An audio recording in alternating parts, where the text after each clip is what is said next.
হ্যাঁ, ওই যে আবার চাঁদটা কেমন যেন কালো মেঘে ঢেকে যাচ্ছে।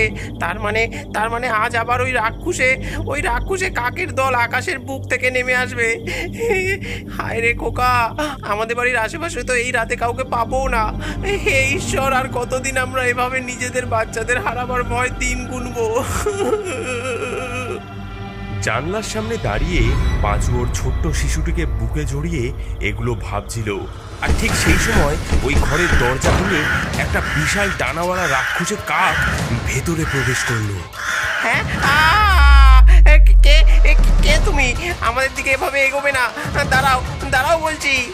কাকটার চোখ দুটো যেন একেবারে আগুনের মতো জ্বলছে, আর রক্তমাখা জিভটা মুখ পর্যন্ত ঝুলছে।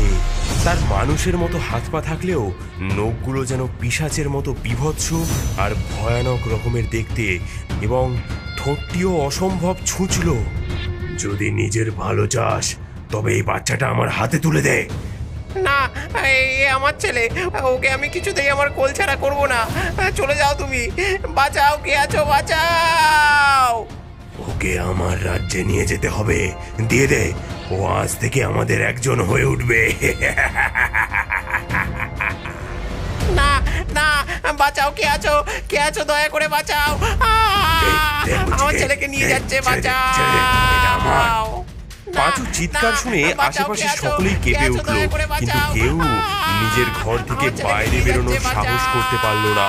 এদিকে সেই কাকরূপী রাক্ষস তার বড় বড় নখ দিয়ে পাঁচুকে আঁচড়াতে আঁচড়াতে তার শরীর রক্তাক্ত করে তুলল। গরম রক্ত, এই তরতাজা রক্ত খাবো বলেই তো আমি প্রতি রাতে আসি।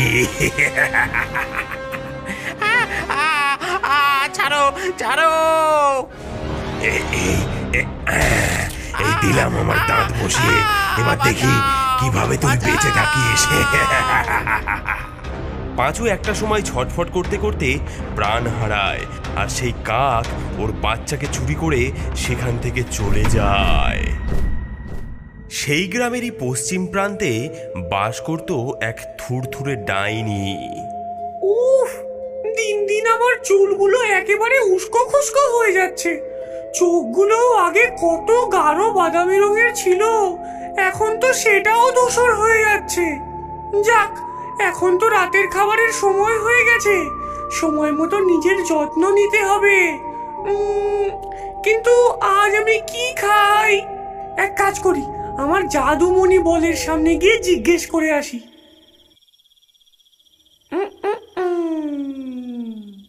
জেগে ওঠো জাদুর মণি, তোমার জন্য প্রহর গুনি, ডাকে তোমার ডাইনি মাগো, উত্তর দাও তাড়াতাড়ি।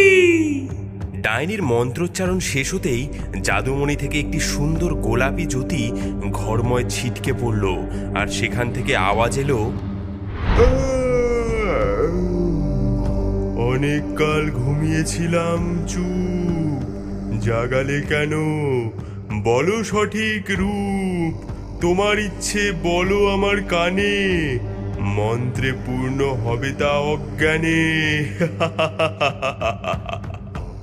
আমার খুব খিদে পেয়েছে, কিন্তু রোজ রোজ এমন লোকের বাড়ি গিয়ে চুরি করে কিছু নিয়ে আসাটা খুব বিপজ্জনক হয়ে যাচ্ছে। তাছাড়া সব খাবার আমি এখন হজম করতে পারি না। তুমি বলো, আজ রাতে আমার কার বাড়ি থেকে কি চুরি করে খাওয়া উচিত? গত পরশু গিয়েছিলে ময়রার বাড়ি, শুনেছি খেয়েছো সেখানে ছানার বড়ি। গতকাল খেলে তুমি কচি পাঁঠার ঝোল, আজ তবে ভোলার খামারে লাগাও গন্ডগোল। হ্যাঁ হ্যাঁ, ঠিক। ভাবলেই তো জিভে জল চলে আসছে। ওর মুরগিগুলো যা নাদুস নুদুস হয়েছে না, তাতে একটা ধরলেই আগামীকাল সকাল পর্যন্ত আর খিদে পাবে না। এই কথা বলে ডাইনি ওর হাতের একখানা জাদুর লাঠি নিয়ে ম্যাজিক করে ভোলার খামারে গিয়ে উপস্থিত হলো। চুরি করে কিছু খাবার মজাই আলাদা। ওই তো আজকে ওই নাদুস নুদুস মোরগটাই জবাই করি। কাঁচা মাংস খেলেও একটু স্বাদ বদল হবে।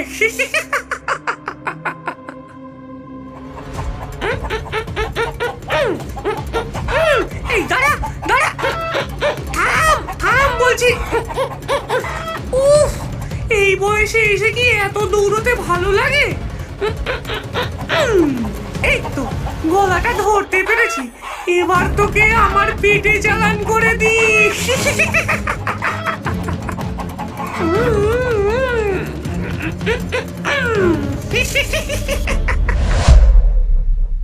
ডাইনি মোরগটা খেয়ে পালিয়ে যাওয়ার পরে খামারে পশু পাখিদের চিৎকারে ভোলার ঘুম ভাঙে। তারপর সে ঘর থেকে বেরিয়ে নিজের খামারের দরজা খুলতেই একেবারে অবাক হয়ে যায়। হ্যাঁ, আমার কি সর্বনাশ হলো গো! ডিম ফুটিয়ে বাচ্চা করে প্রতিদিন যত্ন নিয়ে মোরগটাকে কত বড় করলাম, আর আর আজ চারিদিকে ও রক্ত পালক হাড় ছড়িয়ে পড়ে রয়েছে। না, এর একটা বিহিত করতেই হবে। নিশ্চয়ই ওই ডাইনির কাজ। ও ও আজ পর্যন্ত যাদের বাড়ির থেকে মুরগি হাঁস সব কিছু চুরি করে খেয়েছে, আমরা সবাই মিলে একত্রিত হয়ে ওই ডাইনিকে শায়েস্তা করব। হ্যাঁ। পরদিন সকাল হতেই ডাইনির বাড়ির বাইরে অনেক লোকজনের সমাবেশ দেখা গেল। তারা কেউ চিৎকার করছে, কেউ ডাইনির দরজায় ইট ছুটছে, কেউ আবার কান্নাকাটি করছে। এই ডাইনি বেরিয়ে আয় বলছি। আর আমাদের হাঁস মুরগি চুরি করে বহুদিন খেয়েছিস তুই, বেরিয়ে আয়, তোকে শাস্তি দেবো আমরা। আগে তো হাঁস মুরগি চুরি করতো, এখন আমাদের ছোট ছোট শিশুদেরকেও সে তুলে নিয়ে যাচ্ছে। বেরিয়ে আয় বলছি, তোকে আমরা শাস্তি দেবো। কি হলো? আজ এত সকালে আমার ঘরের বাইরে কে এত চিৎকার করছে? এই, তোদের কি চাই? এই ডাইনি বুড়ি, বেরিয়ে আয় বলছি, বেরিয়ে আয়। ও মাগো, কত মানুষের পো! বলি, আমার কাছে কি চাই তোদের? এই গ্রামের সকল ছেলে মেয়েদের ফিরিয়ে দে তুই। হ্যাঁ, আমি আবার কার ঘরের বাচ্চা চুরি করলাম যে ফেরত দেওয়ার প্রশ্ন উঠছে? দেখো ডাইনি বুড়ি, আমরা সবাই জানি যে এই গ্রামে একমাত্র তোমারই চুরির স্বভাব আছে, কিন্তু দয়া করে এভাবে আমাদের বাচ্চাদের তোমার পোষা ওই কাক পাঠিয়ে চুরি করে নিও না। এই থামো বাবু, থামো। আমার তো কোনো পোষা প্রাণীই নেই, আর আমি যে বুড়ি হয়ে গেছি এখন, গ্রামের ছোটখাটো হাঁস মুরগি চুরি করে খাই। যদিও অমন কচি কচি বাচ্চা খেতে পেলে ভালোই হতো, কিন্তু আমারও যে মায়া দয়া আছে, আমি কি অমন ছোট ছোট বাচ্চাদেরকে খেতে পারি? হ্যাঁ, তাই তো।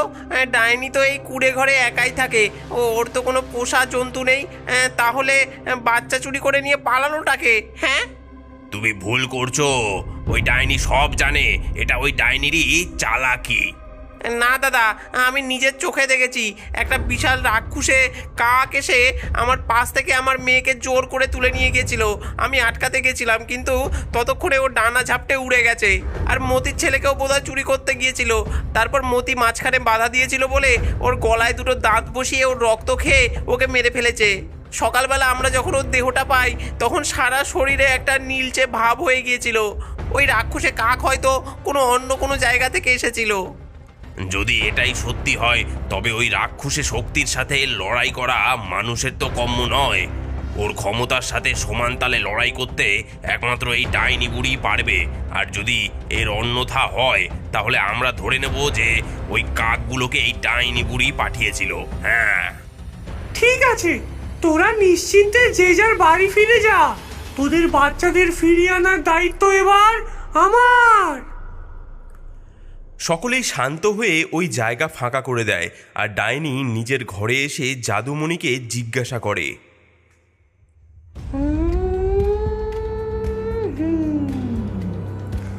জেগে ওঠো জাদুর মণি, তোমার জন্য প্রহর গুনি। ডাকে তোমার ডাইনি মাগো, উত্তর দাও তাড়াতাড়ি। আবার ডাইনি ডাকে কেন? মোরগ খেয়েও পেট ভরেনি যেন? বলো, কি জানতে চাও? কার জীবন আবার নিতে চাও? না না, আজ আমি কারো জীবন নেওয়ার জন্য তোমাকে এখানে ডাকিনি। আমাকে ঝটপট দেখাও দেখি, কে এই গ্রামে ঢুকে বাচ্চাদের চুরি করে নিয়ে যাচ্ছে। সেই জাদুমণির জিন ডাইনির সামনে একটি ছবি তুলে ধরে। বুঝেছি। জাদুমণি, দেখা দেখি এমন ঘর যার ঘরেতে থাকতে পারি রাত ভোর। এই দেখো, আজ গায়ের মোড়লের বাড়িতে ওই বদ্রাক্ষস নিজে আসবে এবং মোড়লের মেয়েকে চুরি করে নিয়ে যাবে। ধন্যবাদ জাদুমণি, আমি তবে আসি। হি হা! জায়গা বদল করো খুকি, সোনার পালঙ্ক ছাড়ো। বাঁচতে চাইলে এবার তুমি আমার কাছে এসে পড়ো। ডাইনি মোড়লের মেয়েকে নিজের ভৌতিক শক্তির সাহায্যে নিজের ঘরে এনে লুকিয়ে রাখে। আহারে, এখানে শুয়ে থাকো। ওম রিং রিং সমাই ঘর গৃহস্থ ভবাই ওম ফট হা! এই চিরসবুজ জ্যোতি দিয়ে আমি আমার গৃহবন্ধন করে গেলাম। কেউ জানতে পারবে না আজ রাতে তোমার বদলে ওই বদ্রাক্ষস আমাকে নিয়ে যাবে।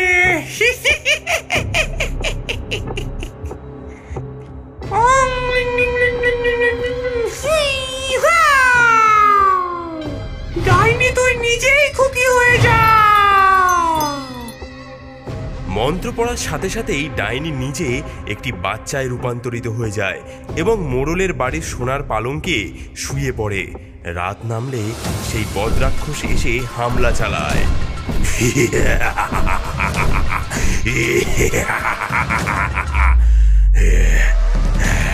কোথায় তোর বাচ্চা? নিয়ে আয় আমার কাছে। না, এ হতে পারে না। আমি এই গায়ের মোড়ল, আমি কিছুতেই আমার কন্যাকে নিয়ে যেতে দেব না।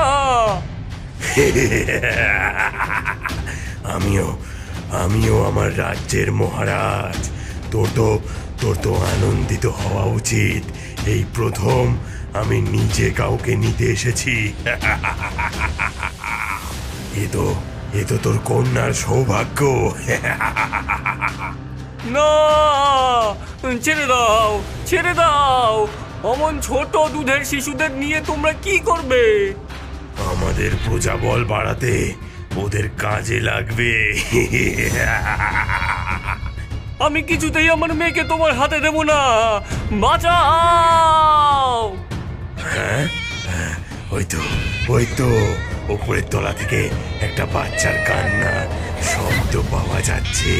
তার মানে নিজের মেয়েকে বদ্ধ কুঠুরিতে আটকে রেখেছিলি।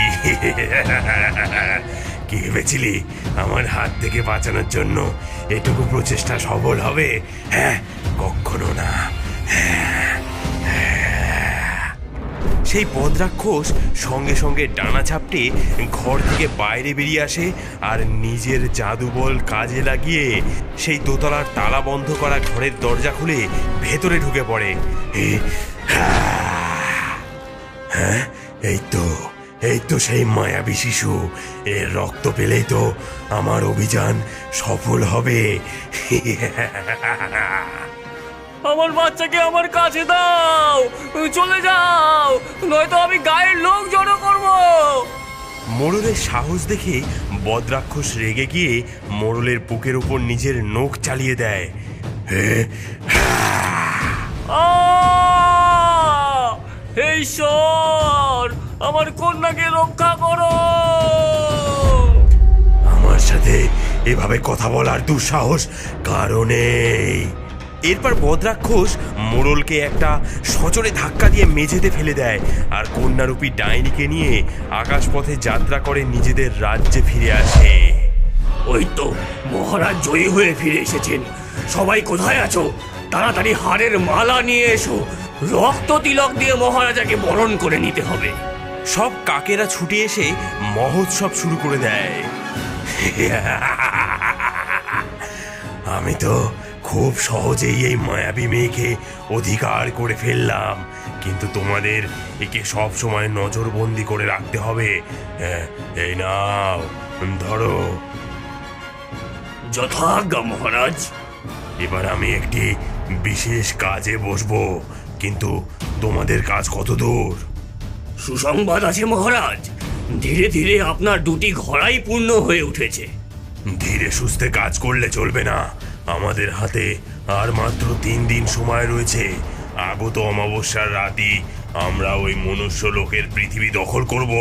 সেই বিশেষ দিনে এই মায়াবী মেয়ের রক্ত ওই পৃথিবীর মাটিতে মাখিয়ে দিলেই আমাদের বংশ ওখানে থাকার উপযোগী হবে। এই পৃথিবীতে সূর্যের অস্তিত্ব থাকবে না, কারণ আমরা সবাই মিলে অন্ধকারকে চিরতরে প্রতিষ্ঠা করার জন্য লড়াই করব। একবার যদি আমি ওই পৃথিবীর দখল নিতে পারি, তবে তোমাদের সকলের জন্য আমি একটি রক্তের নদী খুলে দেব। জয় জয় ভদ্রাক্ষস মহারাজের জয়। সকলে একত্রে জয়ধ্বনি করে ওঠে, কিন্তু ডাইনিকে একটা কালো হীরের ঘোড়ার মধ্যে বন্দি করে রাখলেও সে সবার অলক্ষ্যে নিজের মন্ত্র বলে ওখান থেকে বেরিয়ে এসে পুরো রাজপ্রাসাদ ঘুরে দেখতে থাকে এবং একটি রূপোর ঘোড়ায় 10 বছরের মধ্যবর্তী ছেলে মেয়েদের নিথর অবস্থায় খুঁজে পায় এবং স্বর্ণ ঘোড়ায় ছোট্ট শিশুদের বন্দি হতে দেখে। এভাবে ঘুরতে ঘুরতে ও বদ্রাক্ষসের বাগানে গিয়ে উপস্থিত হয়। আমাকে যা করার আগামীকাল রাতের মধ্যেই করতে হবে। হিং ডিং ফট, চলে যা নিজ স্থানে ঝটপট। হি হা। ডাইনি আবার তার নিজের ঘোড়ায় বন্দি হয়ে যায়। তাড়াতাড়ি চলো, আরো বাচ্চা চুরি করতে যেতে হবে। আর এই পৈশাচিক আধিপত্য চলবে না। ক্লিং ক্লিং খুট। একটা চ্যাটচ্যাটে সবুজ আঠালো পদার্থ ওই সকল বাদুড়দের ডানায় লেগে যায়। কি হচ্ছে? আমার সারা শরীরে জ্বালা হচ্ছে যে। কে তুই? কে? আমাদের রাজ্যে কিভাবে প্রবেশ করেছিস?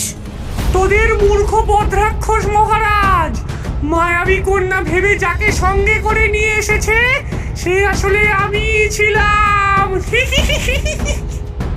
মহারাজ, আমাদের রক্ষা করুন মহারাজ। কে আমার অনুমতি ব্যতীত এখানে কে প্রবেশ করেছে? হ্যাঁ, আজ তোর মুক্তি নেই। হি হা।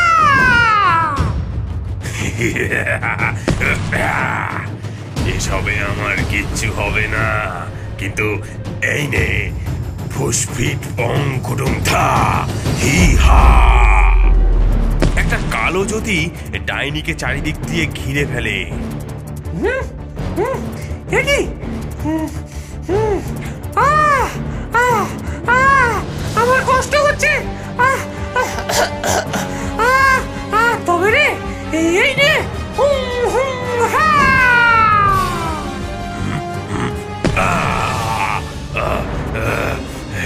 তবে রে আলো নিয়ে যাও। এই দেখ তোর বাগানের শিমুল গাছের ফলে বন্দি তোর শক্তিদণ্ড। হ্যাঁ, ওটা তোর হাতে কি করে গেল? হ্যাঁ, না, দয়া করে আমাকে ছেড়ে দে। মেরো না, আমাদের মেরো না। ডাইনি আর এক মুহূর্ত সময় নষ্ট না করে ওই দাঁতকে নিজের 2 হাতের তালুর মধ্যে চেপে একেবারে গুঁড়ো করে ফেলে। সঙ্গে সঙ্গে পুরো রাক্ষসে কাকের সেনাবাহিনী ও বদ্রাক্ষস ছটফট করতে করতে অদৃশ্য হয়ে যায়। এটা তুই কি করলি?